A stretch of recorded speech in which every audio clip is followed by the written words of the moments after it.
आज मैं आपको बताने जा रहा हूं कि कैसे आप बढ़ा हुआ कोलेस्ट्रॉल कंट्रोल में ला सकते हैं और उसे कम कर सकते हैं।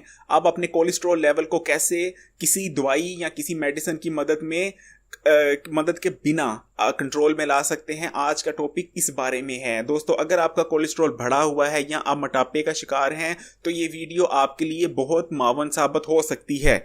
आप देख रहे हैं Hakim Ali health and beauty tips. तो प्यारे दोस्तों, शुरू करते हैं। उससे पहले रिक्वेस्ट कि ये चैनल सब्सक्राइब नहीं किया तो इसे सब्सक्राइब कर लीजिए और उन लोगों का बहुत शुक्रिया जो हमें बहुत ज़्यादा लाइक कर रहे हैं। डायरेक्ट चलेंगे अपने टॉपिक की तरफ। दोस्तों, बढ़ा हुआ कोलेस्ट्रॉल का मतलब है, मैं आज इसमें जब मैं कोलेस्ट्रॉल की बात कर रहा हूं तो मैं बैड कोलेस्ट्रॉल की बात कर रहा हूं, जिसको LDL कोलेस्ट्रॉल भी यानी बैड कोलेस्ट्रॉल कहते हैं। दोस्तों, बैड कोलेस्ट्रॉल करता क्या है? दरअसल जब कोलेस्ट्रॉल का लेवल बढ़ जाता है तो ये हमारी शरीयानों में जम जाता है और शरीयानों का रास्ता रोक देता है, जिसकी वजह से दौरान खून में ब्लॉकेज आ जाती है और हमारे दिल को बहुत ज़्यादा मेहनत करनी पड़ती है, जिससे दिल की बीमारियां लगने का खतरा बढ़ जाता है और हार्ट अटैक तक की नौबत आ जाती है। यानी बैड कोलेस्ट्रॉल जानलेवा हो सकता है।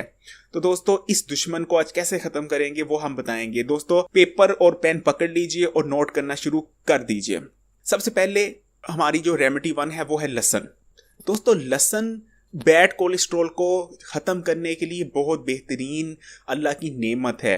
इससे आप इजीली किसी ज़्यादा एफर्ट के बगैर अपना कोलेस्ट्रॉल को लेवल को नॉर्मल कर सकते हैं। बहुत सिंपल रेसिपी है। सुबह उठें, कुछ ना खाएं, कुछ पानी भी ना पिएं, खाली पेट आप लहसुन की एक जवा लें और मुंह में रखें और पानी के साथ निकल जाएं। अगर पूरा जवा नहीं निकल सकते तो उसके 2 या 3 टुकड़े कर लीजिए। चबाना नहीं है, अगर चबाएंगे तो आपको बहुत बुरा जायका देगा और मुंह में पूरा दिन बदबू आएगी। इसलिए बिना चबाए निकल जाइए पानी के साथ। लहसुन हमारे जिस्म में कोलेस्ट्रॉल को लेवल को नॉर्मल करने के लिए बहुत मावन है। इसमें कुदरत ने बहुत ज़्यादा ताकत रखी है कोलेस्ट्रॉल को ख़त्म करने की। दूसरी जो रेमेडी है वो है अदरक। अदरक भी हमारे उतनी ही ताकत रखता है जितनी लहसुन जितनी तो नहीं। लहसुन तो एक बहुत कह लें कि कुदरत ने पूरी मेडिसिन बना के भेजी है कोलेस्ट्रॉल को कंट्रोल करने के लिए, लेकिन अदरक की भी ताकत कम नहीं है। अदरक का इस्तेमाल भी बहुत ईजी है। आप क्या कीजिए, 2 या 3 टुकड़े अदरक के ले लीजिए और इसे पानी में डाल के सिर्फ एक उबाला दिला लीजिए। एक उबाला दिलाने के बाद जो लहसुन के टुकड़े हैं उससे को अच्छी तरह हाथों से निचोड़ लीजिए या कपड़े में डाल के उसको निचोड़ लीजिए या उसको चम्मच से दबा लीजिए, यानी उसका रस पूरा उस पानी में शामिल हो जाए और उस पानी को ठंडा होने दीजिए। उसके बाद उसको जब ठंडा हो जाए पी लीजिए। ये भी बहुत बेहतरीन रेमेडी है बढ़े हुए कोलेस्ट्रॉल को कंट्रोल में लाने के लिए। अब मैंने ये जो पहली रेमेडी और दूसरी रेमेडी बताई है, इनका एक कॉम्बो देने जा रहा हूँ। कॉम्बो ये है कि अगर आप अपने रोज़मर्रा के खानों में, मैं यकीन रखता हूँ कि हर घर में लहसुन अदरक खाने में ज़रूर डाला जाता है, लेकिन अगर आप उसकी मिक़दार थोड़ी ज़्यादा कर दें तो वो भी बहुत अच्छा तरीका है पूरे घर का कोलेस्ट्रॉल कंट्रोल में रखने के लिए। तीसरी जो मैं आपको रेमेडी बताऊंगा वो है कि आप सैचुरेटेड फैट्स को अपनी खुराक में कम कर दें। सैचुरेटेड फैट्स क्या हैं ये मैं एक वीडियो में बता चुका हूँ, कोशिश करता हूँ कि लिंक भी डिस्क्रिप्शन में दे दूँ। दरअसल सैचुरेटेड फैट्स वो फैट्स हैं जो नुकसानदेह होते हैं और रूम टेम्परेचर पे जमी हुई हालत में रहते हैं। सैचुरेटेड फैट्स ज़्यादातर बड़े गोश्त में और इसी तरह जो डेयरी प्रोडक्ट्स हैं, दूध हो गया, मक्खन हो गया और इस तरह की दूसरी बेकरी प्रोडक्ट्स में बहुत ज़्यादा पाए जाते हैं। इनको ये एक मेन रीज़न होते हैं कोलेस्ट्रॉल बढ़ाने का हमारी बॉडी में। तो आप सैचुरेटेड फैट्स को कम कर दें अपने रोज़मर्रा की रूटीन में। जो चौथी रेमेडी है वो है नट्स।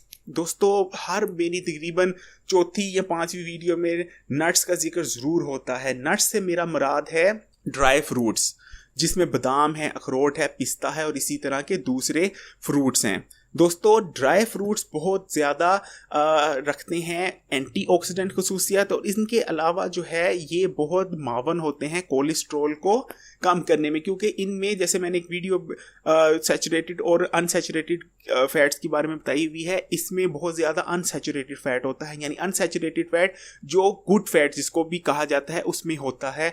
तो अगर आप ड्राई फ्रूट डेली के थोड़े बहुत भी खा लें तो ये बहुत मावन होते हैं रिड्यूस करने के लिए कोलेस्ट्रॉल लेवल को। 5वीं जो रेमेडी है वो है ओमेगा 3 फैटी एसिड्स को अपने रोज़मर्रा ज़िंदगी का हिस्सा बनाना। ओमेगा 3 फैटी एसिड्स ऐसे एसिड्स होते हैं जो हमारी बॉडी को बहुत ज़्यादा रिक्वायर होते हैं, यह इन केस ऑफ कि आप हेल्दी रहना चाहते हैं। ये ज़्यादातर इन खुराकों में पाए जाते हैं, जैसे कि मछली होगी और इसी तरह की दूसरी समुद्री खुराकों में बहुत ज़्यादा फैटी ओमेगा 3 फैटी एसिड्स पाए जाते हैं। मछली एक बहुत ज़्यादा अच्छा सोर्स है ओमेगा 3 फैटी एसिड्स का। जो छठी चीज़ मैं आपको कहूँगा वो है एक्सरसाइज। दोस्तों, हमारी बॉडी सारा दिन कंप्यूटर या मोबाइल पे जस्ट ब्रोज करने के लिए नहीं बनी हुई है। कुदरत ने हमारी बॉडी को बनाया हुआ है कि हम उससे पूरा दिन फिजिकल एक्टिविटी करें और मेहनत करें। तो दोस्तों, अगर हम अपनी रूटीन को जस्ट घर की कंप्यूटर की कुर्सी तक महदूद कर देते हैं तो ज़ाहिर बात है हमारी मशीन को जंग लगना शुरू हो जाता है। तो कोशिश कीजिए कम से कम भी 30 मिनट आप बेशक कम से कम वॉक कर लीजिए या कुछ ऐसी एक्टिविटी करें जिसमें आपका पसीना बहे और कैलोरीज बर्न हो। ये बहुत ज़रूरी है, ना सिर्फ कोलेस्ट्रॉल को कम करने के लिए बल्कि सेहतमंद अगर आप ओवरऑल रहना चाहते हैं तो एक्सरसाइज मस्ट है। सातवीं जो चीज़ है वो मैं कहूँगा कि ना सिर्फ कोलेस्ट्रॉल को कम करने के लिए बल्कि आप कैंसर से बचना चाहते हैं और दीगर मुख्तलिफ बीमारियों से बचना चाहते हैं, सेहतमंद रहना चाहते हैं, तो सिगरेट या तंबाकू नोशी जिसमें से शीशा या हुक्का पीना शामिल है उसको अपनी ज़िंदगी से तर्क कर दीजिए। सातवीं जो चीज़ है वो है मछली। दोस्तों, आजकल तो खैर गर्म मौसम है लेकिन सर्दियां आने जा रही हैं, तो रिक्वेस्ट करूंगा कि मछली, जैसे मैंने पहले भी कहा, ओमेगा 3 का बहुत अच्छा सोर्स है मछली में। इसके अलावा वो तमाम मिनरल्स कह लें, प्रोटीन का तो सोर्स है ही, वो सब चीज़ें मौजूद है जो हमारे जिस्म को रिक्वायर होती हैं सेहतमंद रहने के लिए। लेकिन आज हम बात कर रहे हैं कोलेस्ट्रॉल की, तो मछली भरपूर है और सबसे बेहतरीन सोर्स है ओमेगा 3 का, और ओमेगा 3 सबसे ज़्यादा पावरफुल समझा जाता है कोलेस्ट्रॉल को कंट्रोल में रखने के लिए और दिल की सेहत के लिए ख़ास तौर पे। तो मैं रिक्वेस्ट करूँगा मछली का इस्तेमाल बाकायदगी से कीजिए, खासकर सर्दियों में कोशिश कीजिए, गर्मियों में भी महीने में एक आधी दफ़ा तो मछली खाना बनता ही है, तो प्लीज़ मछली का इस्तेमाल बढ़ा दीजिए। ये बहुत अच्छा रेमेडी है बैड कोलेस्ट्रॉल को जिस्म से निकाल बाहर करने के लिए। जो 10वीं चीज़ है ये खासकर मैं औरतों से मुखातिब होऊंगा, क्योंकि ज़्यादातर जो हमारे घर में खाना पकाती हैं वो औरतें ही ज़िम्मेदार होती हैं। तो मेरी बहनें, बेटियां, मेरी बच्चियां सिर्फ ये करें कि आप कुकिंग ऑयल जो है हर घर में ख़रीदा जाता है और हर घर में इस्तेमाल किया जाता है, तो कुकिंग ऑयल में आप एक्स्ट्रा वर्जिन ऑयल या ऑलिव ऑयल जिसको कहते हैं वो ज़्यादा से ज़्यादा इस्तेमाल करें, क्योंकि एक रिसर्च ने साबित किया है, बल्कि हर एक को ये पता है कि ऑलिव ऑयल बहुत लाइट होता है। आम जो वेजिटेबल ऑयल या दूसरे घी वगैरह होते हैं इसमें अच्छे से अच्छे वेजिटेबल ऑयल से 15% कम जो है वो ये होती है कि वो आपके बॉडी में कोलेस्ट्रॉल को बढ़ाए। यानी अगर आप नॉर्मल कोई भी अच्छे से अच्छा ऑयल इस्तेमाल करती हैं, ऑलिव ऑयल उससे 15% कम तक आपका जिस्म में बढ़ाएगा कोलेस्ट्रॉल लेवल को। तो ये बहुत अच्छा है अगर आप कोलेस्ट्रॉल के मर्ज में मुब्तला हैं उसको कंट्रोल में रखने के लिए। जो 11वीं चीज़ मैं आपको बताऊंगा वो है विटामिन सी। ऐसी चीज़ें जिसमें विटामिन सी है, ऐसे फल, उसका इस्तेमाल ज़्यादा से ज़्यादा कीजिए। विटामिन सी तकरीबन हर फल में वजूद होता है, लेकिन इसके सबसे अच्छे सोर्स हैं माल्टे, किन्नू या वो फल जिनमें खटास पाई जाती है। विटामिन सी उनमें लाजमी होता है। विटामिन सी भी बहुत मावन है हमारे जिस्म में कोलेस्ट्रॉल लेवल को कंट्रोल में रखने के लिए। दोस्तों, 12वीं चीज़ है वो बड़ी अनयूजुअल सी है, आपने उसका कोलेस्ट्रॉल के बारे में कम ही सुना होगा, वो है बैंगन। बैंगन एक ऐसी सब्जी है जिसको अगर आप हफ्ते में एक आधी दफ़ा भी खा लेते हैं तो आपका हैरत अंगेज हद तक आपका जो है कोलेस्ट्रॉल लेवल गिर जाता है। तो बैंगन, क्योंकि बैंगन में फाइबर होता है और बैंगन में ऐसे कॉम्बिनेशन होती है जो हमारे जिस्म में कुदरती तौर पे कोलेस्ट्रॉल लेवल्स को नीचे ले जाने की सलाहियत रखते हैं। दोस्तों, 13वीं जो चीज़ है वो है ब्राउन राइस। ये भी मैं ख़वातीन को कहूँगा कि आप जो है ब्राउन राइस को ज़्यादा से ज़्यादा प्रमोट करें अपने घर में।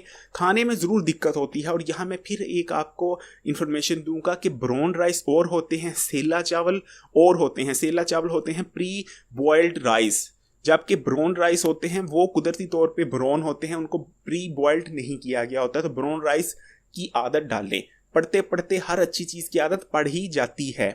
दोस्तों, जो 14वीं चीज़ मैं आपको कहूँगा वो है लेमन। नींबू को नींबू का हमारे जो है कल्चर में बहुत ज़्यादा इस्तेमाल है। हम शिकंजवीन पीते हैं, हम खाने में मुख्तलिफ जो है डाल के खा रहे होते हैं। इसी तरह सैलड पे नींबू का इस्तेमाल किया जाता है। तो नींबू अगर आप इस्तेमाल करते हैं तो ये हमारे जो है ब्लड वेसल्स को क्लियर करने तक की सलाहियत रखता है। इसके अलावा जो है कोलेस्ट्रॉल लेवल को बहुत ज़्यादा हद तक डैमेज करता है, उसको बहुत ज़्यादा नीचे ले जाता है। तो नींबू का इस्तेमाल ना सिर्फ जायका बढ़ाएगा बल्कि कोलेस्ट्रॉल को भी ख़त्म करने में मावन है। और जो 15वीं चीज़ मैं आपको बताऊंगा वो है ग्रीन टी। ग्रीन टी ना सिर्फ हमें हेल्दी रखती है, फिट रखती है, बल्कि हमारे कोलेस्ट्रॉल लेवल को भी नीचे लेके जाती है। तो ग्रीन टी की आदत डाल ही लीजिए, ये बहुत अच्छी आदत है, लेकिन ओवर आदत मत डालिए ग्रीन टी की। उसके कुछ साइड इफेक्ट भी हो सकते हैं। ज़्यादा से ज़्यादा भी आपने पीनी है तो 2 कप दिन में, और एक वक्त में सिर्फ 1 कप लीजिए। दोस्तों ये थी मेरी कुछ घरेलू रेमेडीज टिप्स जिनकी मदद से आप बिना किसी मेडिसिन के कोलेस्ट्रॉल को कम कर सकते हैं। उम्मीद करता हूँ ये वीडियो आपने देखी होगी बगौर और इससे फ़ायदा ज़रूर उठाएंगे। कुछ भी पूछना हो तो मुझे कमेंट में बताइएगा। और एक रिक्वेस्ट एंड में करूँगा कि प्लीज़ हमारी वीडियो अपने फ्रेंड्स, फैमिली और अपने जिनके साथ भी शेयर कर सकते हैं शेयर कीजिए, ताकि हो सकता है हमारी कहीं भी कोई अच्छी बात उनकी ज़िंदगी में भी सहूलत लेके आ सके और उनको डॉक्टरों, हॉस्पिटलों के झंझट से बचा सके। इसी के साथ इजाज़त चाहूँगा।